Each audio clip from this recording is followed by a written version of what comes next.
Want me to say it, Tim? Or Yes, please. Okay, Heat Nation, you get your money's worth, okay? If I was paying for tickets, I would pay for Miami Heat. Front row, how much ever those go for. You're going to get a close game. You're going to get an electric ending. That's going to be a clutch game, and you're just going to get must-see TV down the stretch. It wasn't what I would have designed or hoped for at the beginning of the night, but you got to play it through. And I didn't think we walked through the game. There were maybe some segments at the end of the first quarter and into the second quarter we were not totally sharp. But in the second half, I thought we competed hard. I thought we did some good things offensively. We missed a lot of shots. And they played well. They're an aggressive attacking team, so you do have to give them credit. And when we were down 5, we had to make some plays. We had to put together, consecutive stops, and then you also have to score, going down the stretch. Jimmy came alive, in that last segment. And then, Tyler hit that big one. But Tyler was playing well throughout the course of the game offensively and, really got us in a great rhythm. He and Bam, that trigger was exceptional for us tonight. The last play, obviously, that's the ultimate of any coach's goal in a situation like that with 7/10 to go. Was that perfect? Marys. Yeah, you run it like if it works, it's great. If it doesn't, everybody's like, what the heck were you trying to do? You have 0.7. Everything has to work, perfectly. I thought Gabe threw an amazing pass. And Jimmy's, showing that he still has some vertical. Whatever he tested in the combine, he used all of that and some. That was top of the backboard type stuff. But sometimes you also just have to be a little bit lucky. I thought we had a chance just to close the game with Jimmy's free throws, and then they just scrambled, and all of a sudden Jalen Green is in kind of open space. I was shocked, but we did everything we needed to do in the backcourt. We were pressuring so they didn't roll the ball, and then all of a sudden that's when it can get a little bit chaotic and random, and he ended up probably in a perfect spot, where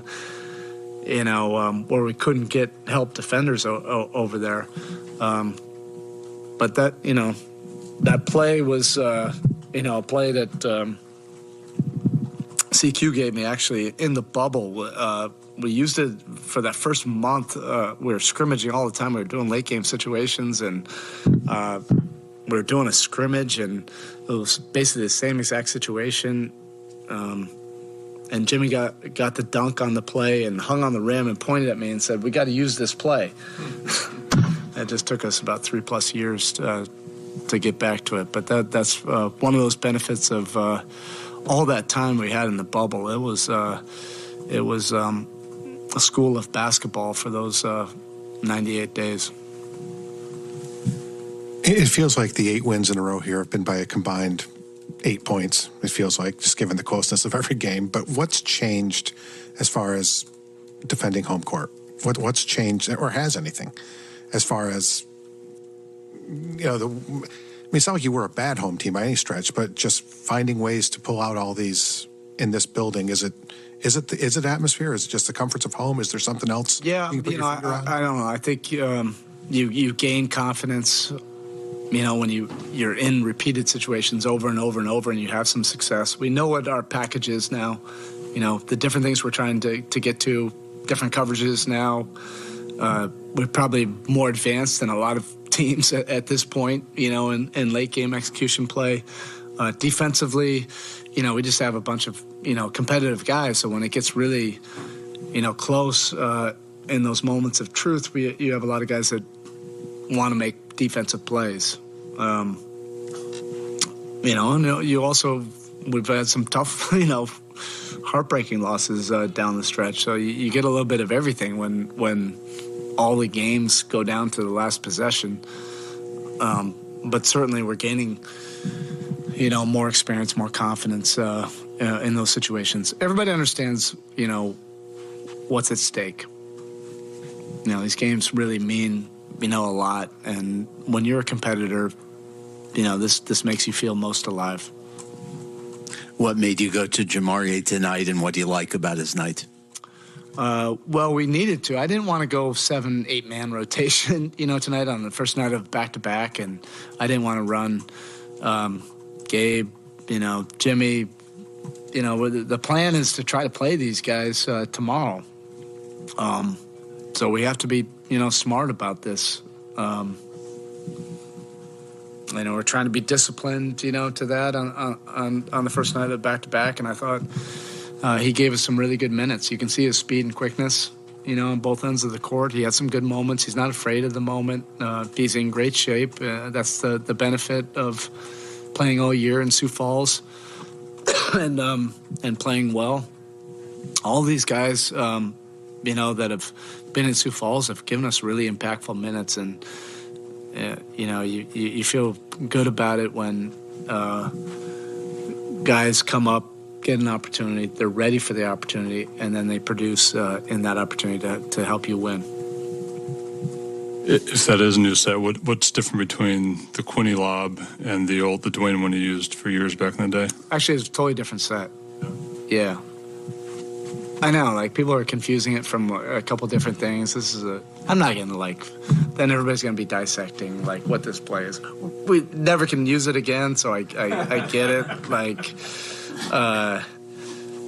It was Quinny's team that beat Malik's team, so Malik, as soon as we ran it, he knew exactly what the play was because he was pissed off about it. But, I call that play CQ on my card. Really, that's what it says on my game card, and it's been 3+ years, 3 years, You mentioned before the Tyler Bam pick and roll how it was looking good tonight specifically, but it seemed like Tyler, the shots early from deep kind of changed the coverages a bit to kind of open up Bam on the roll. Yeah, just what did you like about that, Denny? He needs to be first of all, this is what we've been trying to get to is can they get to more of those triggers without the head coach having to choreograph it or call ATOs or diagram plays or make a play call. It happens better when it's organic and more random.